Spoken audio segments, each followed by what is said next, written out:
કેમ છો બધા? સવારથી કેટલા સંદેશા સાંભળ્યા? સવારથી કેટલા સંદેશા સાંભળ્યા? 2 3? થાકી ગયા છો? આ હવે છેલ્લું સેશન હોય એટલે થાકી જવાય. અગાઉ બહુ બધા સંદેશાઓ સાંભળ્યા હોય. તમારો ભાગ તો બોલવાનું આવ્યું નહીં હોય. બહુ કે આવ્યું છે બોલવાનું? નહીં આવ્યું. સારું, તો આપણે થોડું તમારી ઉપર દયા રાખીશું. બહુ લાંબુ બોલીશ નહીં, બરાબર, પણ થોડી મહત્વની વાત કરીશું. તમને ખબર છે તમને કેમ ભેગા કર્યા છે? કોઈ બી વ્યક્તિ ઊભી થઈને બોલે અહીં કેમ ભેગા થયા છો તમે? મમ્મી પપ્પાએ મોકલ્યા એટલે આવ્યા છો? તો ચર્ચના પાળક સાહેબે કહ્યું કે જવાનું છે એટલે, યુથ લીડરે કહ્યું જવાનું છે એટલે આવ્યા? હા, કેમ આવ્યા? કોઈ જવાબ આપશે મને? કોઈ પણ વ્યક્તિ ઊભો થઈને જવાબ આપો. જો હવેનો જે સમય આવે છે ને એમાં બોલતા શીખવું પડશે. હા, હવે આવું મૂંગા બેસી રહીશું તો નહીં ચાલે ભાઈ. થોડી હિંમત જોઈશે, થોડો કોન્ફિડન્સ જોઈશે. સારું, તો હું કહી દઉં તમે કેમ આવ્યા છો. તમારી પહેલા આ ચર્ચ કોઈકે બાંધ્યું હતું, બરાબર? એ ચર્ચને અત્યાર સુધી કોઈકે મેન્ટેન કર્યું છે, એમાં હું પણ એક આવી શકું. હવે પછી આ ચર્ચ, આ મંડળી, એ અમે કોને સોંપીશું? આ બહુ મહત્વની વાત છે. આ ચર્ચ, દાહોદનું ચર્ચ, આ મંડળી, આ ક્વાયર, આખી વ્યવસ્થા, આ એરિયા, મિશન એરિયા, આ દવાખાનાની પણ વાત આવે કે સ્કૂલની પણ વાત આવે, તો આ બધું અમે કોને સોંપીને ઉપર જઈશું? અમારે કોઈક તો જોઈશે ને. અમારે પછી વારસદાર, મારું ઘર હું આને સોંપીને જઈશ, મારા છોકરાને. તો આ મંડળી, દાહોદ મંડળી, અમે કોને સોંપીને જઈશું? તો અમે આવું વિચારીએ છીએ કે અમે કોને આપીને ઉપર જઈશું. એટલે અમને એવો વિચાર આવે છે કે અમે જેમને આપવાના છીએ એમને બોલાવીએ, એમને 2-3 દિવસ રાખીએ, ખવડાવીએ, અને પછી એમને કહીએ કે હવે પછીનો જે સમય આવશે, 5 વર્ષ, 10 વર્ષ, 15 વર્ષ, એ પછી આખી ક્રિશ્ચિયાનિટી, આ ચર્ચ, આ મંડળી, આ વ્યવસ્થા, એ તમારે લોકોએ સંભાળવાની છે. તો આના માટે તમે અત્યારથી તૈયાર થાઓ. આ સમજ કેળવો કે આ ચર્ચ એ પાળક સાહેબનું નથી, આ ચર્ચ એ ડાયોસિસનું નથી, આ ચર્ચ એ આગેવાનોનું ચર્ચ નથી. આ ચર્ચ તમારું છે, તમારા મમ્મી પપ્પાનું છે, તમારા દાદા દાદીની મહેનત છે. જેમ તમારું ઘર એ તમારું છે, એમ આ જગ્યા, આ ચર્ચ પણ તમારું છે. અને તમારે હવે પછીનો જે સમય આવશે એમાં ચર્ચને સાચવવાનું છે. તમે જો કેટલા બધા લોકો આપણી આસપાસ છે, એ બધાની વચ્ચે ક્રિશ્ચિયન તરીકે આપણે ટકી રહેવાનું છે, હે ને? તો આ વાત ખાસ તમને સમજાવી છે, આ વાત ખાસ તમને કહેવી છે, માટે તમને અહીં ભેગા કર્યા છે કે તમારે આવતીકાલ અથવા ભવિષ્યમાં આ મંડળીનું જતન કરવાનું છે, આ મંડળીમાં રસ લેવાનો છે, આ મંડળીને સાચવવાની છે. અને અહીં સુધી આ મંડળી આવી છે, હવે અહીંથી આગળ ભવિષ્યમાં તમારે એને પ્રગતિના શિખરો સુધી લઈ જવાની છે. તો એ સમજ અત્યારથી તમે કેળવો. હું જોઉં છું કે ઘરમાં દીકરા દીકરીને આપણે તૈયાર કરીએ છીએ કે ભાઈ તું ભણ સારું. કેમ? આવતીકાલે તારે ઘર ચલાવવાનું આવશે, નોકરી કરવાની આવશે, તારું લગ્ન થશે, હે ને? તારે પોતાની જવાબદારી લેવાની આવશે. આવું અમે કહેતા હોઈએ છીએ બાળકોને. તો એ જ વસ્તુ ચર્ચ તરફથી તમને કહેવી છે કે તમે મોટા થશો, સરસ ભણશો, લગ્ન કરશો, તમારા પરિવાર હશે, ત્યારે આ મંડળી કોણ સાચવશે? તો એ તમારે સાચવવાની. બીજી એક વસ્તુ હું તમને કહું, જે સન્ડે સ્કૂલમાં હશે એ બાળકની ઉંમર, એમાં એનાથી કંઈ ખાસ આઉટપુટ આપી શકે નહીં. એની અંદર એટલી કેપેસિટી નથી હોતી કે કશું કરી શકે. ત્યારે 50 કે 60 વર્ષ પછી અમારી બી એવી કેપેસિટી હોતી નથી કે અમે કંઈ બહુ મોટું યોગદાન આપી શકીએ.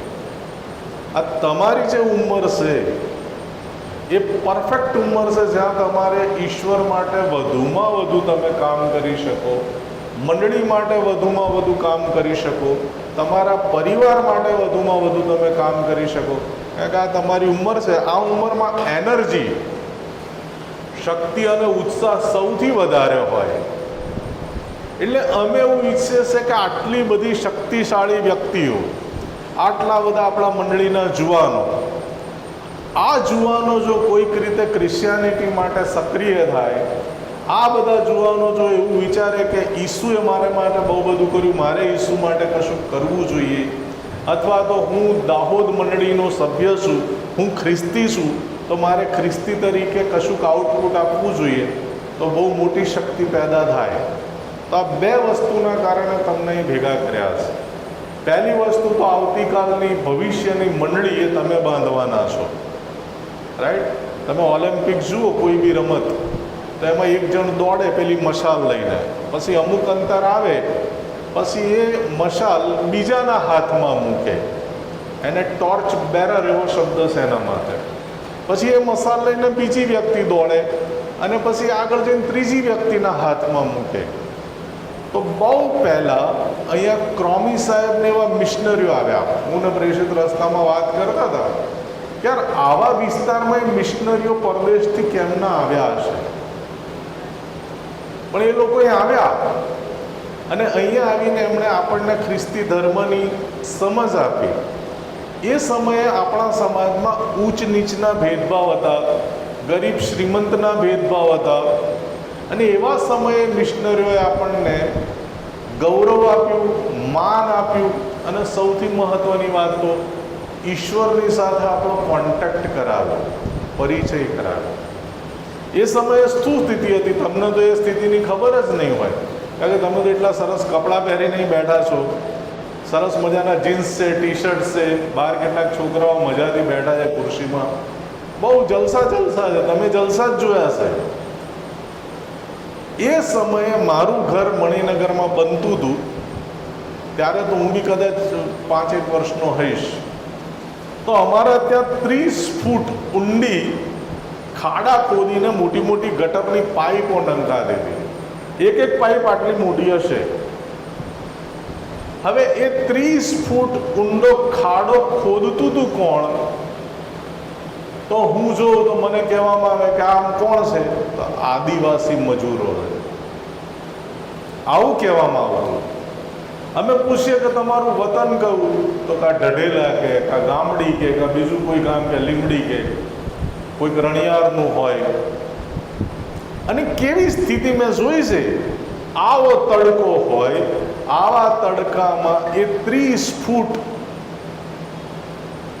ખાડા ખોદે ઊંડા ઊંડા, તગારું ઉંચકીને માટી લઈને અંદર ઉતરે અને અંદરથી માટી કાઢીને મજૂર સ્ત્રીઓ, એ પુરુષો મજૂરી કરે.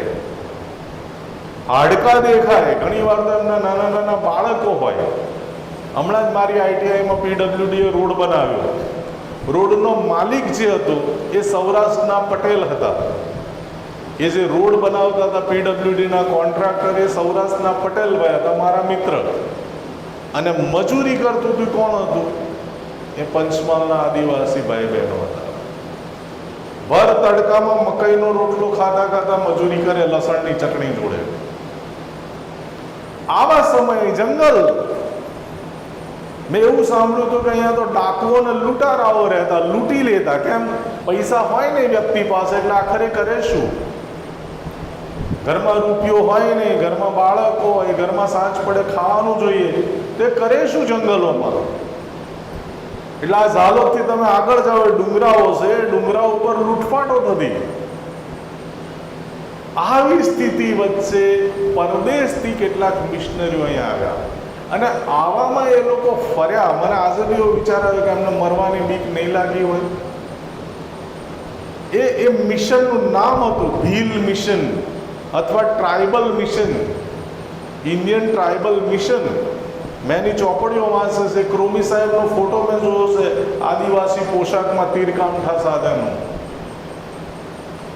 તો આવી સ્થિતિમાં એ મિશનરીઓ આવ્યા. આપણા બાપ દાદાઓને એમણે વાત કરી. બહુ દૂરની વાત નથી કરતો. અહીં બોરીદામાં જ એક છોકરો જુવાન, એ ભણવામાં એને રસ ના પડે ને ચિક્કાર દારૂ પીવે. એના પપ્પા કંઈક ભગત હતા, પેલું બલિદાનનો એ સમય આપવાની પ્રથા હતી અહીંયા. એવી સ્થિતિ, અને એવી સ્થિતિમાં કોઈ ક્રિશ્ચિયન બેને એમને સ્કૂલમાં ભણાવ્યા અને એમના કારણે મંડળીઓ સ્થપાઈ. એમાંનું એક ચર્ચનું ઉદ્ઘાટન તો હમણાં જ થયું છે, ડુંગરાના પાણી નામનું ચર્ચ. એ ડુંગરાના પાણીનો એક છોકરો એ દાહોદ ભણતો હતો, તો એમના ઘરે રહ્યો થોડોક સમય. એમાંથી આખી મંડળી સ્થપાય. તો તમારે સૌથી પહેલું તો આ સમજવું પડશે કે તમે કોણ છો. તમે સામાન્ય વ્યક્તિઓ નથી. નો, તમે એક એવી કમ્યુનિટીમાંથી આવો છો, તમે એક એવા સમાજમાંથી આવો છો, કુટુંબમાંથી આવો. તમે આજે ઘરે જઈને તમારા મમ્મી પપ્પાને પૂછજો કે મમ્મી આપણી દાદી કોણ હતી, આપણા દાદા કોણ હતા, આપણા પરદાદા કોણ હતા, આપણું ગામ કયું હતું ને આપણે શું પ્રવૃત્તિ કરતા હતા. પૂછજો આજે. મારી અટક કામદાર છે. કેમ કામદાર છે? મારા દાદા અનાથ હતા ને મિલમાં નોકરી કરતા હતા. હવે એક અનાથ માણસની કોઈ અટક હોય નહીં, એટલે પૂછે કે ભાઈ ખુશાલ કોણ? તો કે ખુશાલ કામદાર.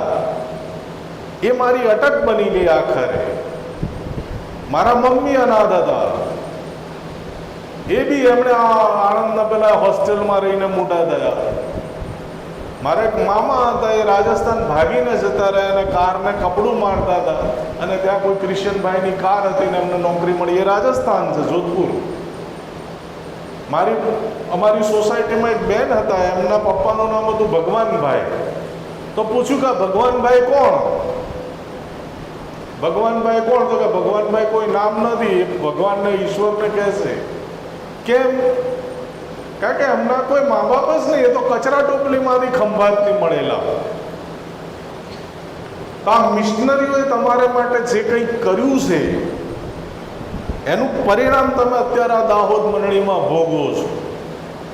અને આ યાદ રાખવું પડશે, કમ્પલસરી યાદ રાખવું પડશે. અત્યારે આજે છોકરાઓ હું જોઉં છું, જુદી જુદી જગ્યાએ જાઉં તો ક્રિશ્ચિયન છોકરાઓ જાણે સીધા અમેરિકા અને ઇંગ્લેન્ડથી ટપક્યા હોય એવું કરે.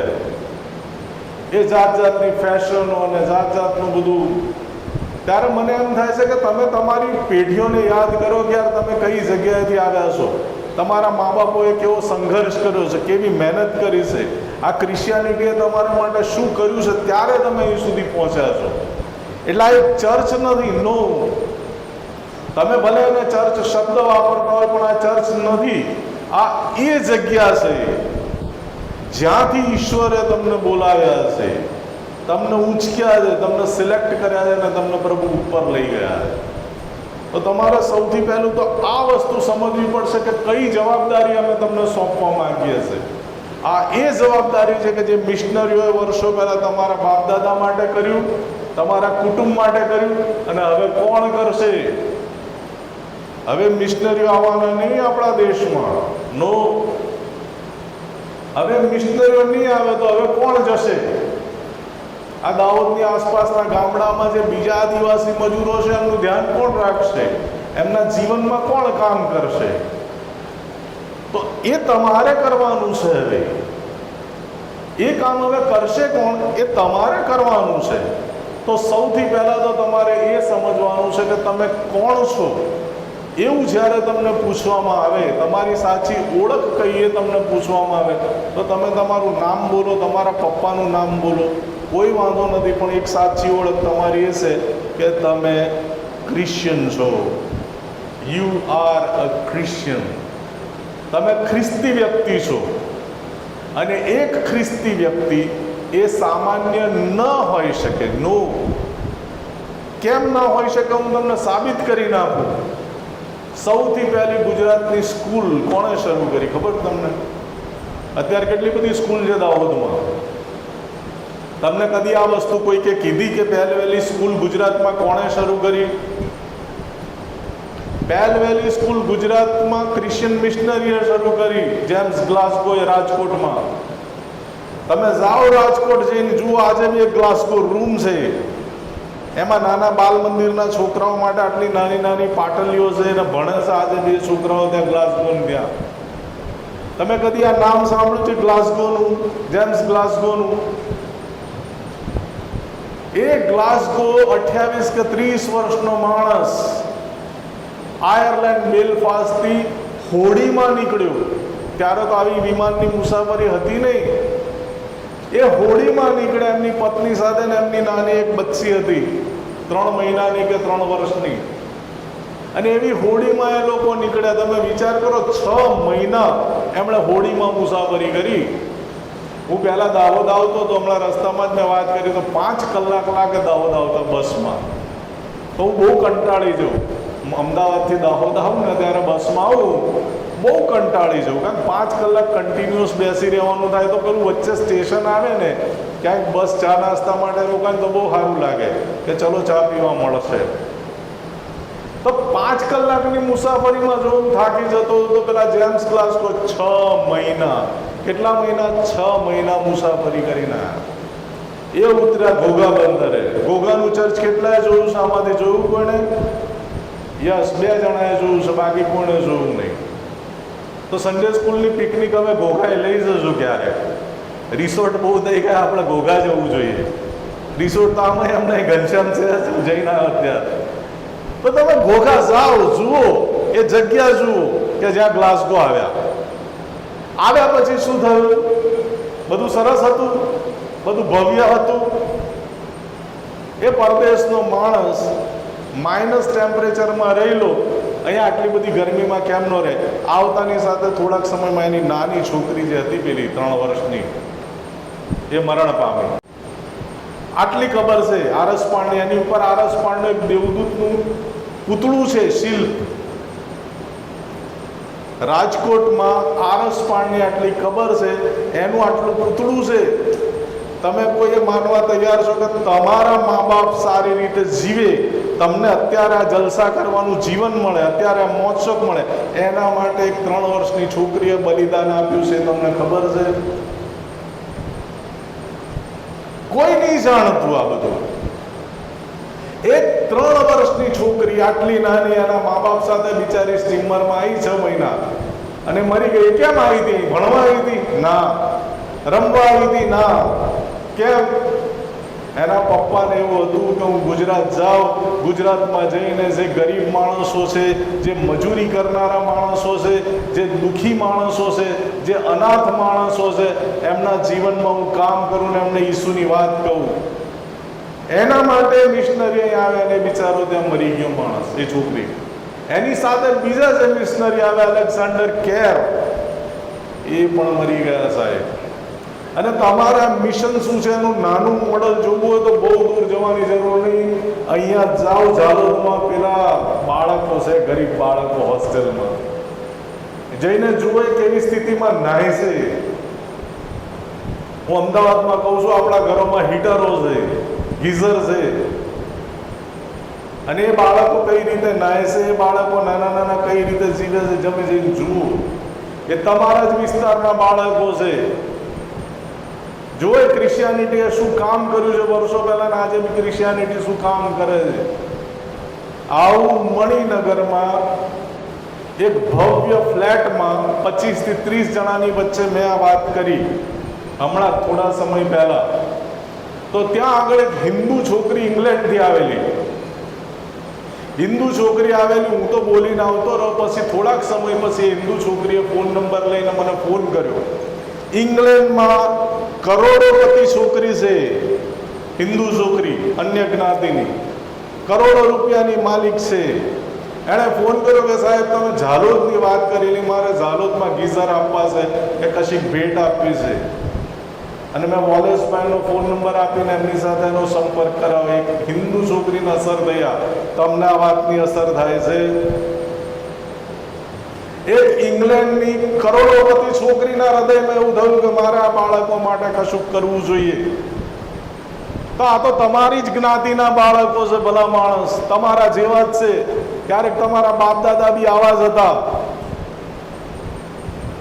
એમના નસીબમાં હું ભવ્ય ચર્ચ નહોતું દાહોદનું, તમે રવિવારે જે જુઓ છો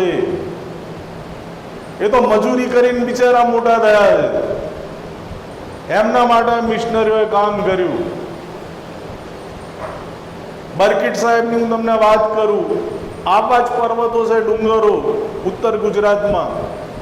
ત્યાં આગળ એક બરકીટ સાહેબ કરીને મિશનરી આવ્યા. એ બરકીટ સાહેબ ગામડામાં જતા હતા અને વચ્ચે મેશ્વો નદી આવે, મેશ્વો નદીમાં પૂર આવ્યું. લોકોએ કહ્યું કે સાહેબ ના જશો, હવે એક સંદેશો નહીં આપો તો શું ફેર પડશે, કઈ મરી જવાના છે સંદેશા વગર લોકો.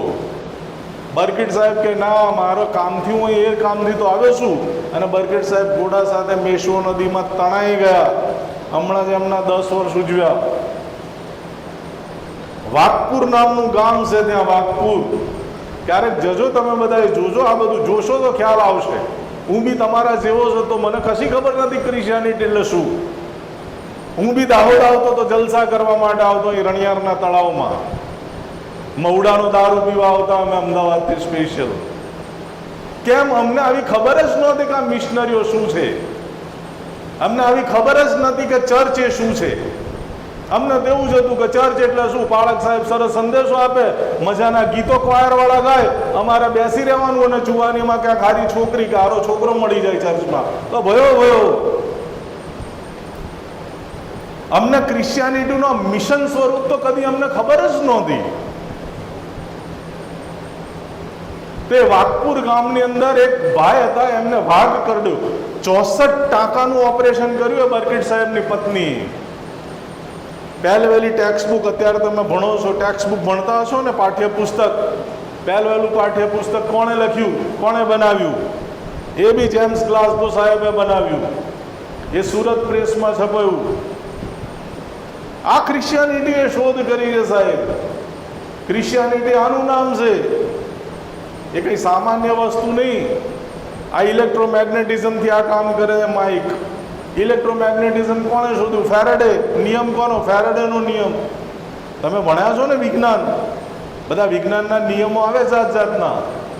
તો ફેરાડેનો નિયમ કોણે શોધ્યું? ફેરાડે. ઓમનો નિયમ. આ બધા કોણ હતા? હમણાં જ મેં સંદેશમાં લખ્યું હતું થોડા સમય પહેલા કોરોના વખતે કે ઓક્સિજન વાયુની શોધ એક પાળક સાહેબે કરી છે. પાળક સાહેબે કરી. એન્ટીબાયોટિકની શોધ પણ આપણા ક્રિશ્ચિયનોએ કરી.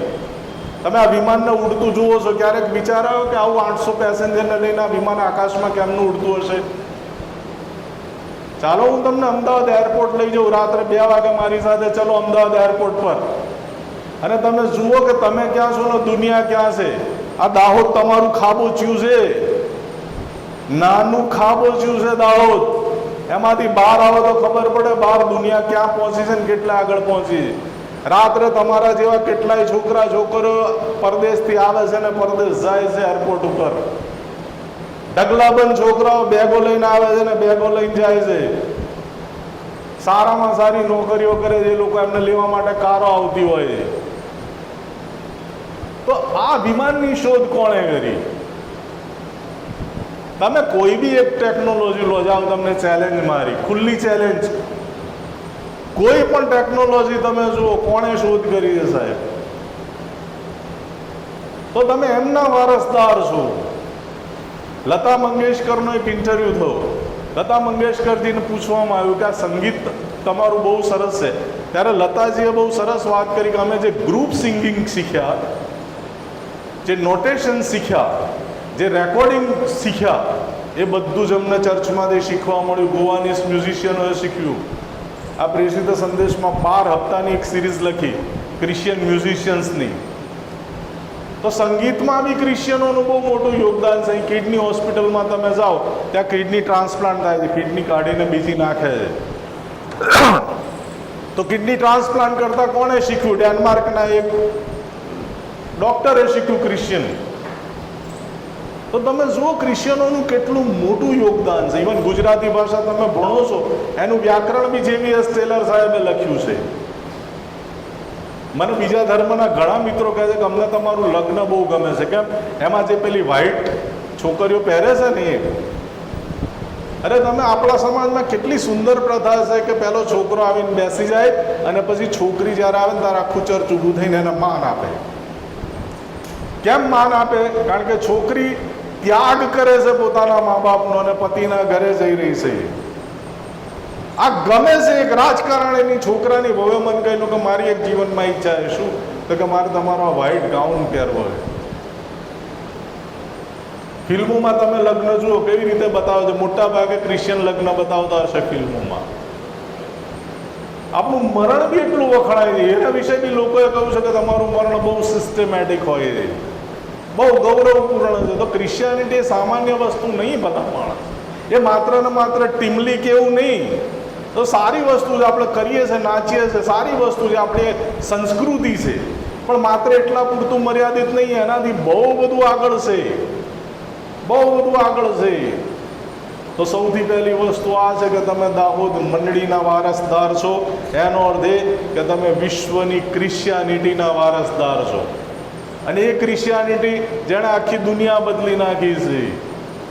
ડેવિડ લિવિંગસ્ટન નામનો એક માણસ, ડેવિડ લિવિંગસ્ટન નામનો એક માણસ, આ છોકરાઓએ સાંભળવા જેવું છે. એની જુવાનીમાં એ ઇંગ્લેન્ડ છોડીને આફ્રિકા ગયો. આફ્રિકામાં જે મગરો હતા નદીમાં, એ મગરોની નદીમાં એ રહ્યો, મિસિસિપીની બાજુમાં. અને ત્યાં આગળ માનવભક્ષી આદિવાસીઓ હતા, એની વચ્ચે એણે કામ કર્યું. અને માનવભક્ષી આદિવાસીઓની વચ્ચે એને 3 વાર સિંહ કરડ્યો.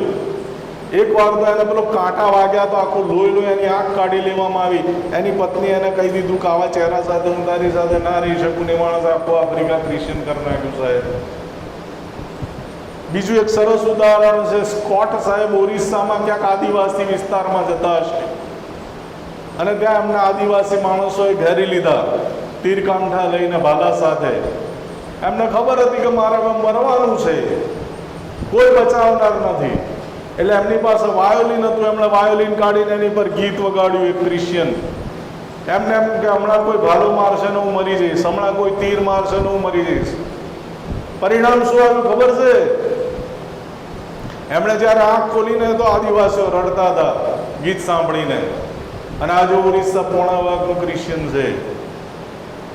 બીજા એક આદિવાસી વિસ્તારની વાત કરું, ઉચ્છલ પાસે મોહિની ગામ છે. એ તો આપણે જઈ શકીએ એવું છે, આપણું જ ગામ છે મોહિની. ત્યાં આગળ પોલીસમાં કામ કરતો એક માણસ, એને દારૂની બહુ લત, અને ગામનો માધાભારે માણસ. એ માણસ રોજ પીવા જતો રહે અને ઘરમાં એની પત્ની સાથે રોજ મારઝૂડ થાય. પછી એક દિવસે ગયો પીવા માટે અને એણે કોઈ ગીત સાંભળ્યું. તેને બહુ સારું લાગ્યું એ ગીત સાંભળીને. એટલે પછી એ ગીત ક્યાં છે જોતો જોતો ગયો તો 2 FMPBના મદ્રાસી મિશનરીઓ ગિટાર ઉપર ગીત વગાડતા હતા રોડ ઉપર ઊભા રહીને. તે માણસ ત્યાં બેસી ગયો. અને તો બિચારાને કશી ખબર પડે નહીં, પણ એણે ગીત ધ્યાનથી શાંતિથી સાંભળ્યું અને સારું લાગ્યું. પછી બીજા દિવસે ગયો ત્યારે બીજા દિવસે બી એ ગીત સાંભળવા માટે ગયો અને એ દિવસે એને દારૂ પીવાનું મન થયું નહીં. અને પછી હિસ્ટ્રી એવું કહે છે કે માણસે ક્રિશ્ચિયાનિટી અંગીકાર કર્યો અને આજે એમાં 95 કુટુંબ ક્રિશ્ચિયન છે. હું એ ભાઈને મળ્યો છું. એ ભાઈએ મને શું કીધું, શરૂઆતમાં અમે ક્રિશ્ચિયનોએ પ્રાર્થના કરવા ભેગા થતા તો લોકો પથરા મારે, એટલે એક બાજુ પથ્થરો વાગતા હોય, પથ્થર મારો થતો હોય અને અમે પ્રભુનું ભજન ચાલુ રાખતા હતા. આ જે ભાઈની વાત કરું છું એમને રૂબરૂ મળીને આવ્યો છું. કોઈ ગપ ગોળા નહીં સાહેબ. આ વાસ્તવિકતા આદિવાસી વિસ્તારોમાં થઈ છે અને એના તમે સંતાન છો, એના તમે વારસદાર છો. તમે કઈ સામાન્ય વ્યક્તિઓ નહીં સાહેબ. અને આજે બતાવો સચિવાલયમાં ને એમાં તમારા આ દાહોદ વિસ્તારના કેટલા બધા માણસો કામ કરે છે જોરદાર. કેટલી બધી પ્રગતિ કરી છે. પ્રગતિ કરવાની છે, સાથે સાથે એ પણ યાદ રાખવાનું છે કે અમે જે કંઈ છીએ એ બીકોઝ ઓફ ધીસ ચર્ચ. આ ચર્ચના કારણે અમે જે કંઈ છીએ, અમારી જે કંઈ પ્રગતિ છે, અમારા જે કંઈ બંગલા છે, અમારી પાસે જે કંઈ ગાડીઓ છે, એ આ મિશનરીઓના લીધે છે. તો તમે મિશનરીઓના વારસદાર છો ને હવે પછી જવાબદારી તમારા હાથમાં મૂકવાની છે. હવે બીજી મહત્વની વાત, તમે જે સમયમાંથી પસાર થવાના છો એ સમય કેવો છે હું તમને કહું. હું ગવર્મેન્ટમાંથી આવું છું, હું પ્લેસમેન્ટ ઓફિસર છું, એટલે મારું કામ છે આ. હમણાં જ સરકારે મને ટ્રેનિંગ આપ્યું છે હ્યુમન ક્વોલિટીની. તમે સામાન્ય રીતે જોયું હશે કે તમે ડ્રેસ પસંદ કરવા જાઓ તો ફાટેલો ડ્રેસ, થીગડાવાળો ડ્રેસ તમને સસ્તો આપશે ને તો પણ તમે નહીં લો. ડાઘાવાળો ડ્રેસ તમે પૈસા સારા આપીને સારો ડ્રેસ પસંદ કરશો. બૂટ ફાટલા હશે તો તમે નહીં લો, ભલે સસ્તા આપે પણ તમે સારી ક્વોલિટીના બૂટ ખરીદશો. તો તમે ખરીદતી વખતે ક્વોલિટીનો આગ્રહ રાખો છો અને એના માટે ગમે એટલા પૈસા ચૂકવવા તૈયાર છો. એ દુકાનદાર એવું કહે છે કે ભાઈ સારી ક્વોલિટીનું જોઈએ છે તો પૈસા થશે, તો આપણે પૈસા આપીને બી સારી ક્વોલિટીનું ખરીદીએ છીએ. હવે પ્રશ્ન એ આવે છે કે આપણી ક્રિશ્ચિયનોની ક્વોલિટી કઈ, આપણી ક્વોલિટી કઈ માણસની? તો હવે ગવર્મેન્ટમાં નવી સિસ્ટમ આવી છે, એને કહેવામાં આવે છે હ્યુમન ક્વોલિટી ઇન્ડેક્સ. હવે માણસની ક્વોલિટી જોવાશે કે તમે કઈ ક્વોલિટીના માણસ છો. હમણાં એક ઇન્ટરવ્યૂ થયું તો તમારા આ જ વિસ્તારનો કોઈ છોકરો હતો તો પેલા પક્ષીના માળા જેવા વાળ કરેલા એણે, પેલા જાત જાતના એ ફેશન છે કે નહીં મને નહીં ખબર, પણ એ છોકરાને એવા હતા જાત જાતના પેલા પક્ષીના માળા, આડેધડ ખાતર પેલા ફેરવેલી, એટલે એ પ્રકારના વાળ. પછી જે જીન્સ પહેરેલું, એક બાકોરું અહીંયા, એક બાકોરું અહીંયા, અડધા દોરા બહાર, એવો એક ભાઈલો ગાઈ ગયેલો ટપોરી સાહેબ. હવે પેલી મલ્ટીનેશનલ જેસીબી કંપનીનું ઇન્ટરવ્યૂ, પેલા જોતાને હારે જ કીધું કે સાહેબ પેલાને રવાના કરી દો. કેમ? આ સડેલી ક્વોલિટી આપણે નહીં જોઈતી, આપણે સ્ટાન્ડર્ડ ક્વોલિટી જોઈએ છે. તો તમારા સમજી લેવું પડશે કે હવે માર્કેટમાં સારી ક્વોલિટી ચાલશે, તો તમારે ક્વોલિટી વિશે અવેર રહેવું પડશે. કેમ સારી ક્વોલિટી ચાલશે? એનું કારણ એ છે કે હવે સમય બદલાયો છે. ડાર્વિન નામના ઉત્ક્રાંતિ જેણે શોધી, એ માણસે એવું કીધું કે સ્ટ્રગલ ફોર ધ સર્વાઈવલ, એટલે જીવવા માટે દરેક વ્યક્તિએ સંઘર્ષ કરવો પડે ને કરવો જ પડે. ઘેર બેઠા કશું મળી જવાનું નથી. તમે એમ માનો કે હું ઘેર બેઠું, અત્યારે મમ્મી પપ્પા તમને ખવડાવે છે એટલે સારું લાગે. તમારે ઇલેક્ટ્રિક બિલ ભરવાનું છે? ના. ગેસનું બિલ ભરવાનું? ના. કોઈ જાતનો ખર્ચો કરો તમારે? ના. જરૂર હોય તો કોણ પૈસા આલે? મા બાપ. ફી કોણ ભરે? મા બાપ. 10-15 વર્ષ પછી તમારે કરવાનું આવશે તો ક્યાં જશો? તો સંઘર્ષ દરેક વ્યક્તિએ કરવો પડે છે, ફરજિયાત કરવો પડે. અને બીજી વાત એણે એ કહી કે સંઘર્ષમાં સૌથી વધારે જે મજબૂત હશે, જે ફિટેસ્ટ હશે એ ટકશે. Survival of the fittest. તમે કદી એવું વિચાર્યું કે આ ગવર્મેન્ટની જે પરીક્ષાઓ થાય, હું એવું ઈચ્છું કે તમારે બધા ગવર્મેન્ટમાં જાઓ, કારણ કે આપણે તો એસટી ઉમેદવાર છે એટલે ગવર્મેન્ટ એ આપણું પહેલું લક્ષ્ય છે. તો તમે ગવર્મેન્ટમાં નોકરી લેવા જશો તો એ પરીક્ષાનું નામ શું છે તમને ખબર? Competitive exam. કોમ્પિટિટિવ એક્ઝામનો અર્થ એ થાય સ્પર્ધાત્મક પરીક્ષા. કેમ એને સ્પર્ધાત્મક કહેવામાં આવે? 50 પોસ્ટ હોય 50, ફોર્મ ભરાય છે 5 લાખ. હું ખંભાતથી એસટી બસમાં આવતો તો કંડક્ટર હતી છોકરીએ મને એવું કીધું કે સાહેબ મેં MA કરેલું. અમારા સમયમાં MA કર્યું હોય તો પ્રોફેસરની નોકરી કરે. અત્યારે કંડક્ટર બનવા માટે BMA કરવું પડે. ITIનો પ્યુન છે ખંભાત ITIનો, એની ક્વોલિફિકેશન છે BEd, MSc BEd. આવી સ્થિતિ છે. કોમ્પિટિટિવ એક્ઝામ, સ્પર્ધા છે. હવે દરેક જગ્યાએ તમારે સ્પર્ધા આવશે. શું કરશું? ટકાવારી જોઈશે. મેડિકલમાં એડમિશન લેવું છે, કોમ્પિટિશન. એન્જિનિયર થવું છે, કોમ્પિટિશન. તો આ જે સ્પર્ધાત્મક વાતાવરણ છે એમાં કોણ ટકશે? જે શ્રેષ્ઠ હશે એ ટકશે. તો તમારે શ્રેષ્ઠ બનવું પડશે. બીજી વસ્તુ મેં એવું જોયું છે આટલા વર્ષોના અનુભવથી કે જે ચર્ચમાં, સોસાયટીમાં કે કોલેજમાં ફાંકા ફોજદારી કરતા હોય છે, બધા ડબલા લઈને 700 રૂપિયામાં કારખાનામાં નોકરીએ જાય. આ ઉંમરમાં જે જલસા કરે એ કોઈ સારી જગ્યાએ પહોંચતા નહીં. એના બદલે જે સીધા સાદા નમ્ર છોકરાઓ છે, જે ચર્ચમાં સાદગીથી આવે છે, પ્રાર્થના કરે છે, ભણે છે, બહુ શોબાજી નથી કરતા, બહુ ગ્રુપ બનાવતા નથી, એવા છોકરાઓ અત્યારે સરકારમાં મોટા મોટા હોદ્દા ઉપર ઓફિસર બનીને બેઠા છે.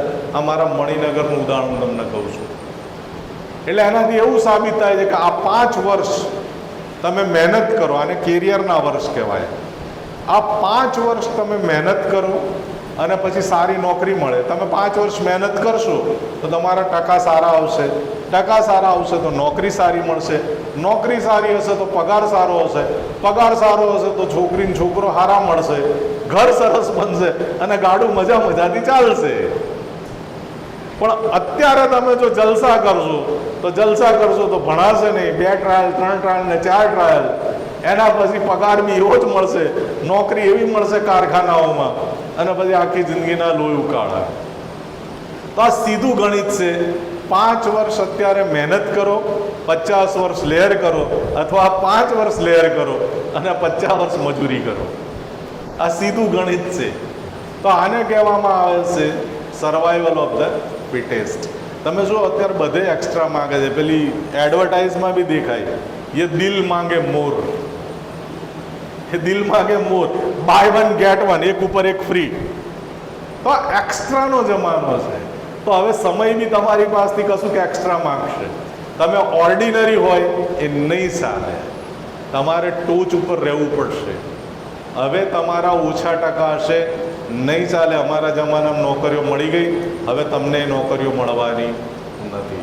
કોમ્પિટિશન છે, કોમ્પિટિશનમાં જે બેસ્ટ હશે એ જ ચાલશે, ક્વોલિટી જેની શ્રેષ્ઠ હશે એ ચાલશે. પહેલી વસ્તુ. બીજી વસ્તુ ગ્લોબલાઇઝેશન. ગઈકાલે તમે તો ન્યૂઝ નહીં વાંચતા હોય, પણ ન્યૂઝ છે, ભારતનો રૂપિયો 21 કે 25 દેશોએ માન્ય રાખ્યો. ભારત બ્રિટનમાંથી કરોડો ટન લાખો ટન સોનું પાછું લઈ આવ્યું. આ લોકો કેનેડાથી આવ્યા છે, કેનેડા જાય છે. દરેક ચર્ચમાં તમે જુઓ તો દર રવિવારે કોઈક ઊભું થતું હશે. કેનેડા જાય છે, અમેરિકાથી આવ્યું છે, ઇંગ્લેન્ડ જાય છે. હવે પેલું આપણે દાહોદ ને ઝાલોદ વચ્ચે અપડાઉન કરતા હતા ને એવું થઈ ગયું છે કેનેડા ને બધું. તો ધીસ ઇઝ કોલ્ડ ગ્લોબલાઇઝેશન. અહીં બેઠા બેઠા તમે અમેરિકાની કંપનીમાં નોકરી કરી શકો હવે એવો માહોલ છે, because of internet, online education, online job, right, work at the home, આ બધા શબ્દો હવે આવ્યા છે. ડિજિટલ બેન્કિંગ આવી ગયું છે, બધું ઓનલાઈન થઈ રહ્યું છે, એવરીથિંગ. હવે સ્માર્ટ હોમ આવ્યા છે. હું દાહોદમાં એન્ટર થતો તો જોયું તો સ્માર્ટ સિટી. તમને ખબર છે સ્માર્ટ હોમ છે? સ્માર્ટ હોમ એટલે શું? ઘરમાં કશું કરવાનું નહીં, ક્લેપ સર્કિટો આવી ગઈ છે. ચપટી વગાડો તો એસી ચાલુ થાય, 2 ચપટી વગાડો તો લાઇટ ચાલુ થાય. ગાંધીનગરમાં મારો એક મિત્ર છે, એ કદી એની દુકાને નહીં જતો, એ ઘરમાં જ બેસે, દુકાનમાં સીસીટીવી કેમેરા લાગેલા છે, ઘરે બેઠા બેઠા આખી દુકાન ઓપરેટ કરે છે. So this is smart technology. Remote કંટ્રોલથી હવે બધું ઓપરેટ થશે. અને આ તમારો મોબાઈલ છે ને વધુને વધુ એડવાન્સ થતો જાય. તમે આર્ટિફિશિયલ ઇન્ટેલિજન્સ શબ્દ સાંભળ્યો હશે, રાઈટ? તો હવે બધું ડિજિટલ થતું જાય છે. તો આને કહેવામાં આવે છે ગ્લોબલાઇઝેશન. એક વિશ્વ બીજા વિશ્વ સાથે સંકળાઈ રહ્યું છે, રાઈટ? હવે સર્જરી, હમણાં એક સર્જરી થઈ, આનું હું તમને ઉદાહરણ આપું. એક મોટા રાજકારણીની સર્જરી થઈ. 6 દેશોના નિષ્ણાંત ડૉક્ટરોએ કમ્પ્યુટરથી એમના દેશમાં બેઠા બેઠા એ રોબોટિક સર્જરી કરી. તમે રોબોટિક સર્જરી નામ સાંભળ્યું હશે. હમણાં ટાટા કંપની જે કાર બનાવે છે એ લોકો મારે ત્યાં ઇન્ટરવ્યૂ કરવા આવ્યા. હવે ટાટા કંપની કાર બનાવે એટલે અમારે ત્યાં મોટર મિકેનિકનો ટ્રેડ છે. મને એમ કે મોટર મિકેનિક ટ્રેડમાં લઈ જશે. મને કે સાહેબ મોટર મિકેનિકવાળા નહીં જોઈતા. કેમ? કોપા કરેલી છોકરીઓ કે આઈટીના છોકરાઓ આપો. એટલે કારની ફેક્ટરીમાં કોપા ને આઈટીનું શું કામ છે? એણે કીધું કે સાહેબ અમારે ત્યાં બધી મશીનરી ઓટોમેટિક છે. હવે પહેલાં જેવા મશીન ચલાવવાના જ નથી, હવે તો ખાલી સ્વિચો પાડવાની છે, ઓપરેટ કરવાનું છે સોફ્ટવેરથી. તો તમને આજે હું બીજી જે વાત કહું છું, હવે પછીનો જે બી છોકરો કે છોકરી અહીં બેઠેલી એ જો ઇન્ટરનેટ વિશે નહીં જાણતી હોય, ડિજિટલ ટેકનોલોજી વિશે નહીં જાણતી હોય, કમ્પ્યુટરનું પ્રોગ્રામિંગ નહીં જાણતી હોય, કેડ કેમ જેવા સોફ્ટવેર નહીં જાણતી હોય, તો હવે પછી સાહેબ તમે આ દુનિયામાં નહીં ચાલો. સાફ સાયબર સિક્યુરિટી, ડેટા એનાલિસિસ, અઢળક કોર્સ છે આ ડિજિટલ ટેકનોલોજીના. તમારે કરવું જ પડશે. હું મારી પત્નીને ઘણી વાર કહું છું કે તું શિક્ષિકા છે, તારા આવશે જ આ બધું. સીધું ડેટા તમારે પહોંચાડવાનું આવશે ગાંધીનગર. હવે વચ્ચેના બધા બેરિયર જતા રહેશે, સેન્ટ્રલાઇઝેશન થઈ રહ્યું છે. પેપરલેસ છે. હમણાં હું સચિવાલયમાં બેઠો હતો, સચિવાલયમાં ફાઇલો જતી રહી, કોઈ ટેબલ પર તમને એક ફાઇલ જોવા ના મળે સાહેબ. કમ્પ્યુટરથી ફાઇલ જાય ડાયરેક્ટર પાસે, ડાયરેક્ટર સહી બી કમ્પ્યુટરમાં ડિજિટલ સાઇન કરે છે અને એ ફાઇલ પાછી કમ્પ્યુટરમાં આવે છે. હવે પેપરલેસ એડમિનિસ્ટ્રેશન આવી ગયું. તો તમારે આ બી સમજવું પડશે કે તમે જ્યારે આ 10મું 12મું કરીને કે કોલેજ કરીને બહાર આવશો તો તમારા ડિજિટલ વર્લ્ડમાં આવવું પડશે સાહેબ. બેંક હવે આખી મોબાઈલથી ઓપરેટ થાય. એસટી બસનું રિઝર્વેશન મોબાઈલથી થાય, રેલવેનું રિઝર્વેશન મોબાઈલથી થાય છે, પેમેન્ટ મોબાઈલથી થાય છે. તમારે આ શીખવું પડશે. ત્રીજી વસ્તુ છે ને કેપિટલાઇઝેશન કહે છે, બહુ મહત્વની વાત. ક્રિશ્ચિયાનિટીમાં ભાગ્યે મેં કોઈ કરોડોપતિ જોયા છે. આપણા સમાજમાં કરોડોપતિ વ્યક્તિઓ બહુ ઓછી સાહેબ. બધા ગવર્મેન્ટના ઓફિસર્સ છે. એટલે એમની પાસે વધુ હોય તો 2 કરોડથી લઈને 5 કરોડ સુધી ક્રિશ્ચિયાનિટી જઈ શકે, એનાથી આગળ ક્રિશ્ચિયાનિટી જઈ શકે નહીં. કેપિટાલિઝમ એટલે મૂડીવાદ. ગરીબ વધારે ગરીબ થશે અને માલદાર વધારે માલદાર થશે. આ સાંભળજો બધા જે હું બોલું છું એ. તમે 2 કે 3 વર્ષ પછી માર્કેટમાં આવશો, જ્યારે સ્વતંત્ર કુટુંબ હશે, તમારું સ્વતંત્ર પરિવાર હશે, જવાબદારી હશે, ત્યારે આ વસ્તુ આવશે. એક તો તમારા મા બાપ પાસે તમને આપવા માટે પૂરતા રૂપિયા નહીં હોય અને સામે પક્ષે સમાજમાં કરોડો રૂપિયાવાળા બેઠા હશે. ઉનામાં અત્યારે જે કારનો એક્સિડન્ટ થયો તમે જોયું હશે તો, એ કારનો માલિક હતો, એ બહુ શ્રીમંત છોકરો હતો, એના લીધે એને કોઈ તકલીફ નથી પડતી. કેમ કે શ્રીમંત છે. મારે એવા કેટલાય મિત્રો છે જેમની રોજની આવક 2-2 કરોડ છે પર ડે. હું એક દિવસની વાત કરું છું સાહેબ. અને એવા સમયે આપણો ક્રિશ્ચિયન છોકરો 20,000 ને 30,000માં પેલી નર્સ આખી રાત પાળીની નોકરી કરીને મરી જાય છે. કહેવાય શું?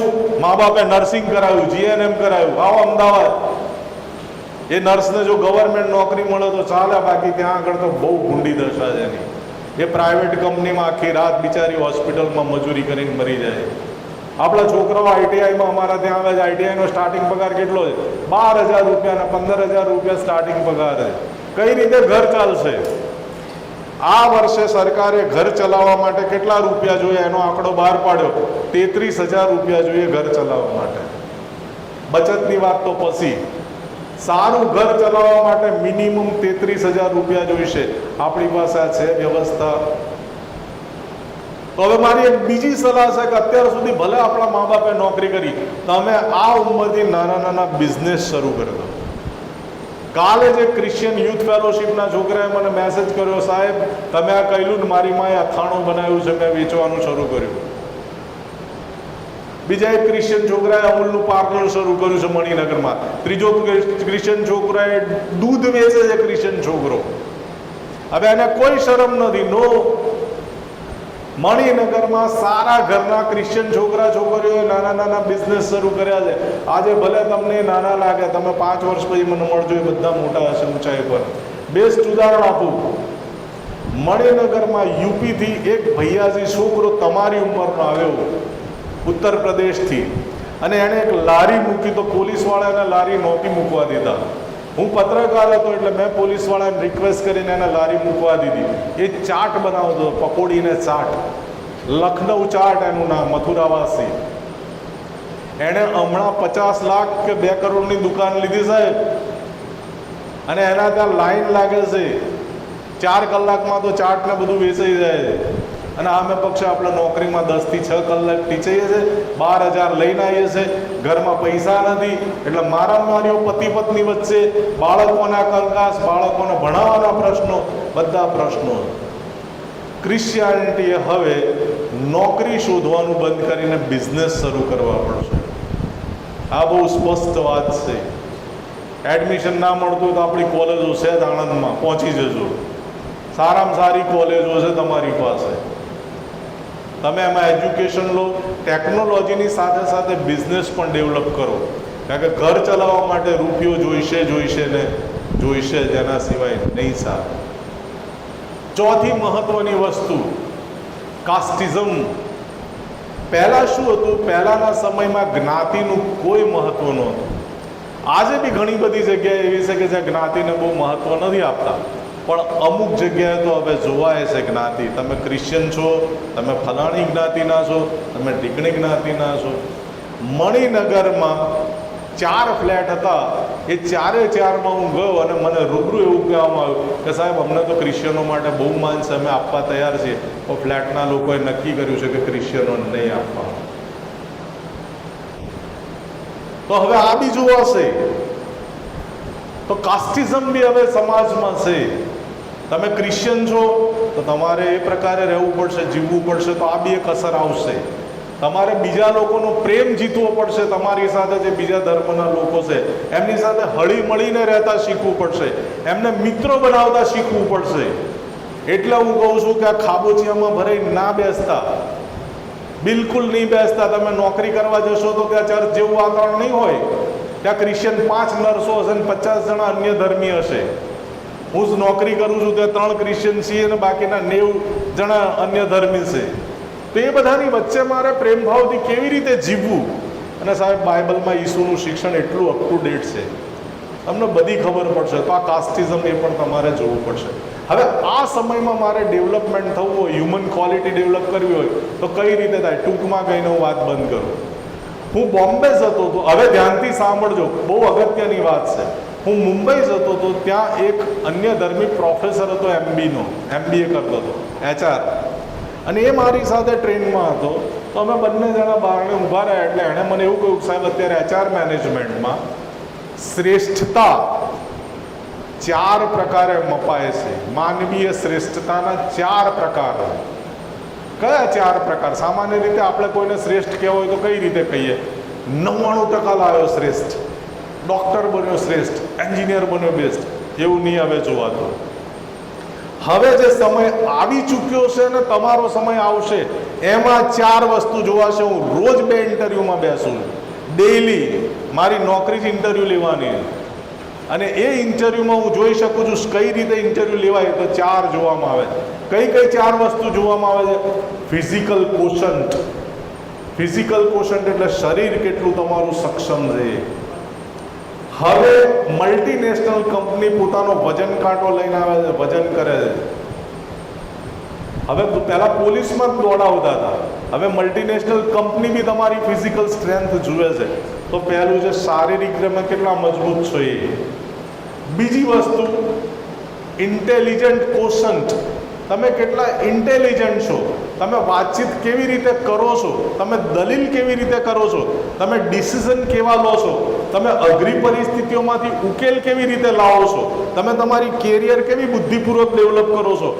એના આધારે મૂલ્યાંકન થવાનું છે તમે કેટલા ઇન્ટેલિજન્ટ છો. એ તમે જુઓ કેવું આવી રહ્યું છે બધું. એના પછી જે ત્રીજો કોશન્ટ છે એને કહેવામાં આવે છે ઇમોશનલ કોશન્ટ, ભાવનાત્મક વિકાસ. ભાવનાત્મક વિકાસ એટલે કોને કહેવાય? તમે તમારી લાગણીઓ ઉપર કેટલી હદે કંટ્રોલ કરી શકો છો. એ હું ઘણી વાર આ એજના છોકરાઓને પૂછું તારી નબળાઈ કરી, તો કે સાહેબ બહુ ગુસ્સો આવી જાય છે. તો ગુસ્સાને કંટ્રોલ કરતા શીખવું પડશે. બકા નહીં ચાલે. છોકરીઓને પૂછું તો સાહેબ વાતે રડવું આવી જાય છે, હર્ટ થઈ જવાય છે, ફિલિંગ હર્ટ થઈ જાય છે. તો આ જે હર્ટ થઈ જાય છે, મુझे नींद ना आए, मुझे चैन ना आए, कोई जाए जरा ढूंढ के लाए. તો આ જે બધી વસ્તુઓ છે આને કહેવાય ઇમોશનલ કોશન્ટ. તો આ જે લાગણીઓ છે એને કંટ્રોલ કરતા શીખવું પડશે. નહીં તો ડિપ્રેશન, એન્ઝાયટી, સ્ટ્રેસ, આ બધાની ગોળીઓ ગળવાના દાડા આવશે. હું કેટલાક મિત્રોને સાયકોલોજી સજેસ્ટ કરું છું કે ભાઈ તમે સાયકેટ્રી શીખો. કેમ? 10 વર્ષ પછી અડધા પાગલો એટલા બધા દેશમાં હશે ને જેની હદ નહીં હોય. તમારી જાણ ખાતર કહું, તમને હસવું આવશે, અત્યારે 20માંથી 3 જણા માનસિક ડિસઓર્ડર વાળા છે. દેખાય નહીં તમને, વાતમાં ગુસ્સે થઈ જાય, ચીડાઈ જાય, ટીવી જોયા કરે, મોબાઈલ મૂકે નહીં, રાત્રે 12 વાગે બી એને મોબાઈલ વગર ચાલે નહીં, ગેમ વગર ચાલે નહીં, મેચ વગર ચાલે નહીં, એડિક્શન થઈ જાય. આ બધું ભાવનાત્મક વિકાસમાં આવે છે, એને કહેવાય ઇમોશનલ કોશન્ટ. અને છેલ્લો મહત્વનો કોશન્ટ એ બહુ ડિટેલમાં મારે કહેવો છે, પણ સમય ના હોય નહીં કહી શકું. Spiritual quotient. તમે જોયું જેવું ઇલેક્શન પત્યું એવું મોદી સાહેબે શું કર્યું? કેટલાકને નાટક લાગે, પણ એકચ્યુઅલી એ નાટક નથી. સરકારમાં મોટા ભાગના આઈએએસ ઓફિસરો નિયમિત મેડિટેશન કરે છે, નિયમિત યોગ કરે છે. તો આ એક સ્પિરિચ્યુઆલિટીનું બી મહત્વ હવે વધ્યું છે, રાઈટ? અને સ્પિરિચ્યુઅલ સાયન્સ કહેવામાં આવે છે. તમે જેને ધર્મ કહો છો એ વસ્તુ હું તમને આખું સાયન્સથી સમજાવી શકું. ક્વોન્ટમ ફિઝિક્સથી હું તમને આખું ઈસુનું શિક્ષણ સમજાવી શકું, કે જે ક્વોન્ટમ ફિઝિક્સ શીખવે છે. અત્યારે સૌથી એડવાન્સ જે ફિઝિક્સ છે એનું નામ ક્વોન્ટમ ફિઝિક્સ. હું તમને ક્વોન્ટમ મિકેનિક્સની મદદથી ઈસુનું આખું શિક્ષણ સમજાવી શકું. તમને આટલું દેખાય છે એટલે તમને એવું લાગે છે આટલી જ દુનિયા છે. તમને નથી ખબર કે આમાં એવું કેટલું બધું છે જે તમને દેખાતું નથી, સાહેબ. તમે કદી કોઈ છોકરીને છોકરાના અવાજમાં બોલતી સાંભળી છે? હું સાંભળી ના રહ્યો છું. આત્માનું પણ અસ્તિત્વ છે ને છે. અને આ કોઈ બીજું નહીં બોલતું, એક એન્જિનિયર થયેલો માણસ બોલે છે. મેં એન્જિનિયરિંગ કર્યું છે ઇન્સ્ટ્રુમેન્ટેશન એન્ડ કંટ્રોલમાં. આત્માનું અસ્તિત્વ છે, તમને દેખાતું નથી, એ જુદી વાત છે. ઈસુએ ભૂત કાઢ્યા તો એ સાચી વસ્તુ છે. અશુદ્ધ આત્માઓ છે, સાચી વસ્તુ છે. ઓન ધ કોન્ટ્રી તમને પવિત્ર આત્મા મળે છે, એ પણ સાચી વસ્તુ છે. સંબોધક છે, એ પણ સાચી વસ્તુ છે. અને હું એકલો નહીં બોલતો, બીજા ધર્મના લોકો બી હવે આ વસ્તુ સ્વીકારે છે. તમે પંજાબ જાઓ, પંજાબમાં ક્રિશ્ચિયાનિટીને જુઓ તો તમને ખ્યાલ આવશે, સાહેબ. પંજાબમાં તમે જાઓ, તમે ક્રિશ્ચિયાનિટી, ઇવન જોની લીવરની સાક્ષી તમે સાંભળો, તો આને કહેવાય સ્પિરિચ્યુઅલ કોશન્ટ, આત્મિકતા, આધ્યાત્મિકતા. હવે આ ચારે વસ્તુ ક્યાંથી આવી દુનિયા પાસે? એ તો ઈસુમાંથી આવી. ઈસુના વિકાસ વિશે એક કલમ છે. ઈસુ જ્ઞાનમાં વધતા ગયા, ઈસુ કદમાં વધતા ગયા, ઈસુ માણસોની પ્રસન્નતામાં વધતા ગયા, અને ઈસુ દેવની પ્રસન્નતામાં વધતા ગયા. કલમ યાદ છે ને બધાને? ઈસુ જ્ઞાનમાં વધતા ગયા, કદમાં વધતા ગયા, માણસોની પ્રસન્નતામાં વધતા ગયા, દેવની પ્રસન્નતામાં વધતા ગયા. મેં MBA ના પ્રોફેસરને કહ્યું કે તો અમારે ઈસુમાં કઈ રીતે? ઈસુ કદમાં વધતા ગયા, that is called physical quotient. ઈસુ ફિઝિકલી બહુ સ્ટ્રોંગ હતા, સાહેબ. એ રોજનું કેટલું ચાલતા હતા. અત્યારે એક્ટિવા વગર આપણાથી દૂધ કે દહીં લેવા નહીં જવાતું. ઈસુ કેટલું ચાલતા હતા, ગાલિલની સીમોમાં ફરતા હતા. ઈસુ રોજ રાત્રે જૈતુન પર્વત ચડતા હતા અને સવારે યરુશાલેમમાં ઉતરતા હતા, જ્યારે યરુશાલેમ રહેતા ત્યારે. અને ઈસુએ જે વધસ્તંભ ઉપર વેદના સહન કરીને એ તો કોઈ માણસે નહીં કરી. તમે વિચાર કરો એમનું શરીર કેટલું સ્ટ્રોંગ હશે. તમને ઈસુ જાડિયા ફાંદવાળા એવા લાગ્યા કદી કોઈ દિવસ કોઈ ફોટામાં? એકદમ સ્ટ્રોંગ હતા, એકદમ ખડતલ. એ કેટલું ભૂખ્યા રહી શકતા? ઈસુ ભૂખ્યા રહી શકતા, 40 દિવસ ભૂખ્યા રહ્યા અરણ્યમાં. તમે જુઓ તો ઈસુ એ શક્તિશાળી હતા ફિઝિકલી. બીજી એક વસ્તુ ઈસુની, ઈસુ જ્ઞાનમાં વધતા ગયા, દેટ ઇઝ ઇન્ટેલિજન્ટ કોશન્ટ. ઈસુ પાસે નિયમશાસ્ત્રનું પૂરું જ્ઞાન. એમણે શૈતાનને જે બધા જવાબ આપ્યા એ બધા જૂના કરારમાંથી, નિયમશાસ્ત્રમાંથી આપ્યા. ઈસુએ ફરોશીઓને જે જવાબ આપ્યા, બુદ્ધિપૂર્વકના જવાબો આપ્યા. ઈસુએ જે કંઈ કર્યું એમાં એમની ઇન્ટેલિજન્સનો પુરાવો છે. ત્રીજી વસ્તુ ઇમોશનલ કોશન્ટ. તો ઈસુ માણસોની પ્રસન્નતામાં વધતા ગયા. માણસોની પ્રસન્નતામાં વધવું એનું નામ ઇમોશનલ કોશન્ટ. આ દુનિયામાં જાત જાતના માણસો વચ્ચે રહેવાનું, એમનો પ્રેમ પ્રાપ્ત કરવાનો, એવી વસ્તુ. તમે જુઓ નાઝરેતના એક સુતારનો દીકરો, ઈસુ નાઝરેતના એક સુથારના દીકરા, 30થી લઈને 33 વર્ષ, 3.25 વર્ષ જ એમણે કામ કર્યું છે. 3.25 વર્ષ. અને ગાંધીજી તો એવું કહેતા કે ઈસુ જેવું આમ સાદું અને સમજાય એવું તો કોઈ બોલ્યું નથી.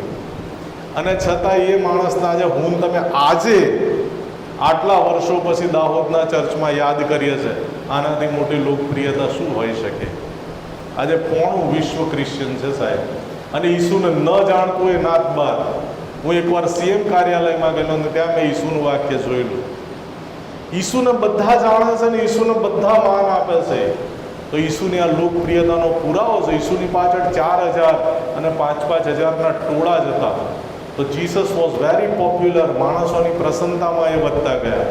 અને છેલ્લી વાત, ઈસુ દેવની પ્રસન્નતામાં વધતા ગયા. That is called spiritual quotient. ઈસુનો આધ્યાત્મિક વિકાસ. તમે વિચાર કરો, ઈસુ વિશે ઈશ્વર પોતે એમ કહેતા હતા કે આ મારો વહાલો દીકરો છે. ઈસુ ખાલી બોલે કે તારો રોગ મટી જાવ, અને રોગ મટી જતો.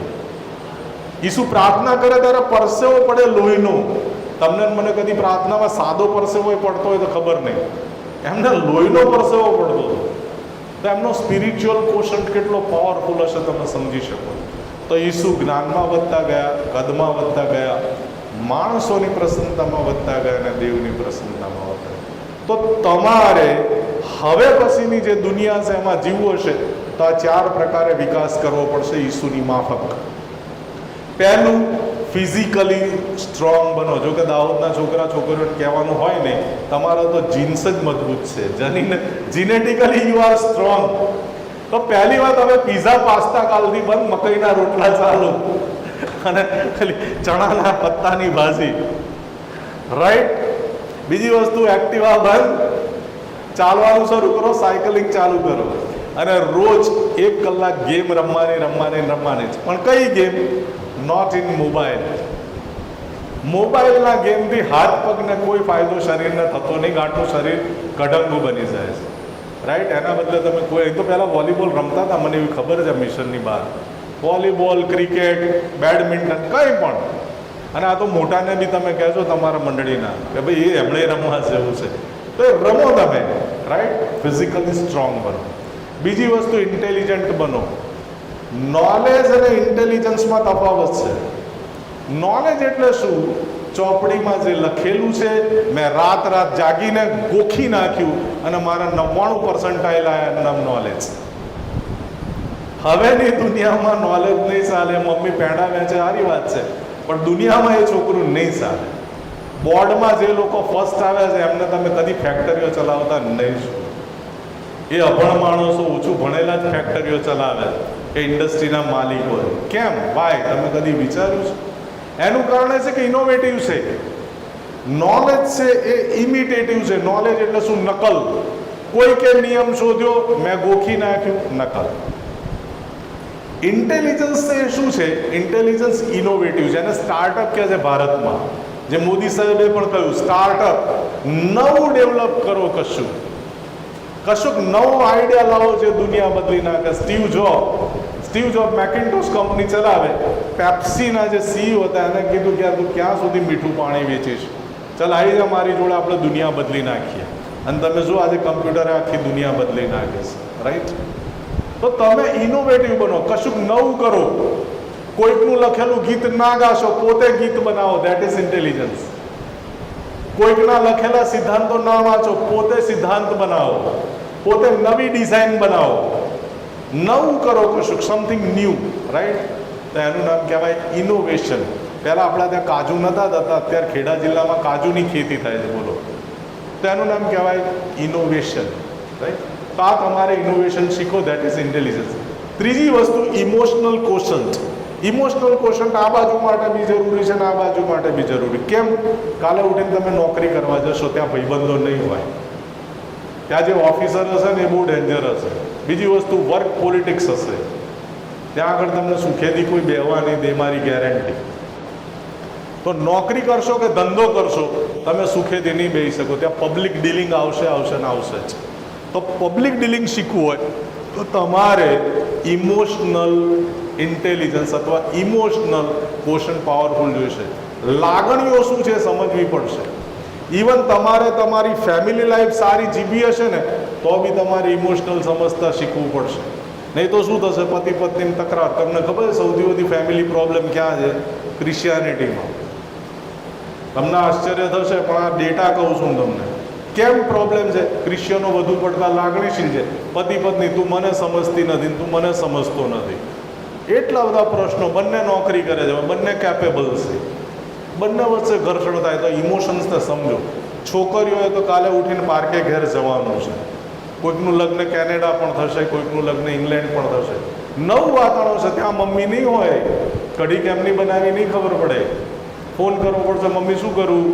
તો કેટલી વાર ફોન કરીશું? એ બી એની બી એક મર્યાદા છે. બધે તો મમ્મી આમાંની નહીં આંગળી પકડીને ચલાવવા. ગેસ ખાલી થઈ ગયો ને બાટલો કેમનો ફિટ કરવો, મમ્મી બહુ તો સમજાવે, ફિટ તો આપણે કરવાનો ને. વચ્ચે રસ્તામાં એક્ટિવા બગડ્યું, મમ્મી એક્ટિવા બગડ્યું, અલી પણ ભાઈ તારે શીખવું પડશે. એ મમ્મી કંઈ ચાલુ કરી આલવા નહીં આવે, મમ્મી બધે નહીં આવવાની, એ તમારે શીખવું પડશે. તો છોકરીઓએ ખાસ આ શીખવું પડશે, કારણ કે પાર્કે ઘેર જવાનું છે. અને જે વાલીઓ છે એમને મારી એવી સલાહ, છોકરીઓને સોનું નહીં આપો તો ચાલશે, 25 સાડીઓ નહીં આપો તો ચાલશે સાહેબ, ડીજે નહીં બોલાવો તો ચાલશે. છોકરીને પારકાના ને પોતાના કેમના બનાવી લેવાની એ શીખવજો. છોકરીઓને શીખવજો કે પારકા વાતાવરણમાં જઈને પારકા પરિવારને કેમનું પોતાનું બનાવી લેવું અને કેમનો વિકાસ કરવો એને શીખવજો. તો તમારી છોકરી કદી દુઃખી નહીં થાય. This is called emotional question. છેલ્લી વાત, સ્પિરિચ્યુઅલ ક્વેશ્ચન. ધાર્મિકતા આત્મિકતામાં બહુ તફાવત છે. ધાર્મિકતા બાહ્ય દેખાવ છે, બાહ્ય સ્વરૂપ છે ધાર્મિકતા એ. આત્મિકતા આંતરિક છે, ઇન્ટરનલ. ઈસુએ આખું ગિરી પ્રવચન જે બી કહ્યું બધું ઇન્ટરનલ કહ્યું, કશું બહાર નહીં. દાન કરે છે, આ હાથ કરે, આ હાથને ખબર ના પડવી જોઈએ. વ્યભિચાર કરે છે, જરૂરી નહીં કોઈ સ્ત્રી પર તું બળાત્કાર કરે એને જ વ્યભિચાર કહેવાય. તો એની સામે ખોટી નજરે જુએ એ પણ વ્યભિચાર. મનમાં ખરાબ વિચાર આવે તો પણ. તું તારા ભાઈને મૂર્ખ કે, જરૂરી નહીં તું હત્યા જ કરે તો એને મૂર્ખ કે પાજી કે તો પણ તું નર્કમાં જાય. બધું ઇન્ટરનલ. તમારું શરીર એ દેવનું મંદિર છે, દેવનો આત્મા તમારામાં વસે છે. ધાર્મિકતા ખુલ્લી આંખે થાય, આધ્યાત્મિકતા બંધ આંખે થાય. ઈસુએ કીધું તું એકાંતમાં તારી ઓરડીમાં પેસ, એકાંતમાં તારી ઓરડીમાં પેસ. રોજ રાત્રે સૂતા પહેલાનો અડધો કલાક, રોજ રાત્રે જાગતા પહેલાનો અડધો કલાક આંખો બંધ કરીને પથારીમાં પડ્યા રહેવાનું અને વિચારવાનું, આજે મેં એવું શું કર્યું જે ઈસુને ન ગમે, ખ્રિસ્તી વ્યક્તિ તરીકે મને ન શોભે એવું મેં કેટલું કર્યું. Right? So this is spirituality. એને કહેવાય આધ્યાત્મિકતા. આધ્યાત્મિકતાનું પરિણામ શું આવે છે હું તમને કહું. તમારું જે ડિસિઝન મેકિંગ છે બહુ પાવરફુલ બની જશે. બીજી વસ્તુ, તમારી દરેક પ્રશ્નો જે છે એના ઉકેલમાં ઈશ્વર તમને બધી રીતે મદદરૂપ થશે. ત્રીજી વસ્તુ, તમારે જે માણસોને મળવાનું છે એ જ માણસોને મળાશે. એટલે હું કાયમ એક બીજી બી મહત્વની સલાહ આપીને જઉં છું અત્યારે. છોકરો કે છોકરી પાત્ર પસંદગી કરવામાં બેટા સહેજ બી ઉતાવળ નહીં કરતા. નો. ચર્ચમાં છે, પિયાનો વગાડે છે, ગિટાર લઈને ઊભો રહેશે, કારની આગળ સેલ્ફી પાડી છે, પેલા હોટલમાં જઈને સેલ્ફી પાડી છે, પર્વત ઉપર ઊભો છે ચશ્મા પહેરીને, બૂટ પહેરીને ઊભો છે, જીન્સ પહેરીને ઊભો છે. તું તારા રસ્તે, હું મારા રસ્તે. પાત્ર પસંદગી કરવામાં જો ઉતાવળ કરશો તો રડશો અને એ દિવસ તમને વસંત કામદાર યાદ આવશે કે આ ભાઈએ કીધું તમને. રાઈટ? બીજી વસ્તુ, છોકરાઓને બી કહું છું કે જે છોકરી પોતાના મા બાપને ઉલ્લુ બનાવીને તમારી જોડે ફરતી હોય એ તમને ઉલ્લુ બનાવીને બીજે નહીં ફરે.